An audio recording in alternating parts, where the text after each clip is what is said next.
Assembly సమావేశాల్లో నీటి యుద్ధాన్ని ఎదుర్కొనేందుకు అధికార కాంగ్రెస్ సిద్దమవుతోంది. రోజు సాయంత్రం 4 గంటలకు ప్రజాభవన్లో కృష్ణా జలాలపై నీటిపారుదల శాఖ మంత్రి Uttam Kumar Reddy power point presentation ఇవ్వనున్నారు. కృష్ణా జలాల నీటి వివాదాలపై కాంగ్రెస్ మంత్రులు, ఎమ్మెల్యేలు, ఎమ్మెల్సీలకు అవగాహన పెంచేందుకు ప్రభుత్వం ఈ నిర్ణయం తీసుకుంది. ఈ ప్రెజెంటేషన్ కు సీఎం రేవంత్ రెడ్డితో పాటు మంత్రులు హాజరు కానున్నారు. అసెంబ్లీలో రేపు కృష్ణా జలాలపై చర్చ చేపట్టాలనే ఆలోచనలో ప్రభుత్వం ఉంది. సాయంత్రం దీనిపై క్లారిటీ రానుంది.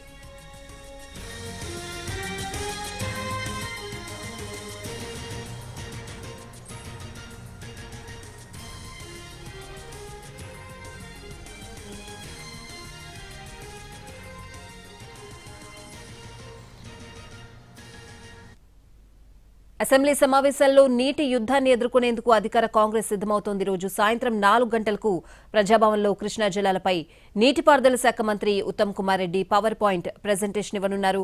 పూర్తి అప్డేట్స్ అడిగి తెలుసుకుందాం. మా ప్రతినిధి చారి ఫోన్ లైన్ లో ఉన్నారు. చారి, అసెంబ్లీ సమావేశాలు నుంచి ప్రారంభమవుతున్నాయి కాబట్టి ప్రభుత్వం మీద ఇటీవల బీఆర్ఎస్ చేసినటువంటి ఆరోపణలు, అలాగే కృష్ణా జిల్లాల్లో ఏపీకి ఎవరి హయాంలో ఎక్కువ తరలి వెళ్ళాయి, తెలంగాణ ఏం చేసింది ఎవరు, ఇలాంటి అంశాలన్నీ చుట్టూ తెలంగాణ రాజకీయం నడుస్తుంది కాబట్టి వీటి మీద ప్రజలకు మరింత క్లారిటీ ఇవ్వాలనేటువంటి ఆలోచనతో సీఎం రేవంత్ రెడ్డి ఉన్నారు. దాంట్లో భాగంగానే పార్టీకి సంబంధించినటువంటి నాయకులు, ఎమ్మెల్యేలు, ఎంపీలు, ఎమ్మెల్సీలు, అధికార ప్రతినిధులు, సీనియర్ కాంగ్రెస్ నేతలు వీళ్ళందరికీ కూడా అసలు ఏం జరిగింది, కృష్ణా నది లో నీటి కేటాయింపు, అలాగే కృష్ణానది ప్రాజెక్టు మీద ఉన్నటువంటి కృష్ణానది మీద ఉన్నటువంటి ప్రాజెక్టుల పరిస్థితి, ఇలాంటి అంశాలన్నిటి మీద కూడా ముందు పార్టీకి సంబంధించినటువంటి నాయకులందరికీ అవగాహన కల్పించాలని నిర్ణయం తీసుకున్నారు.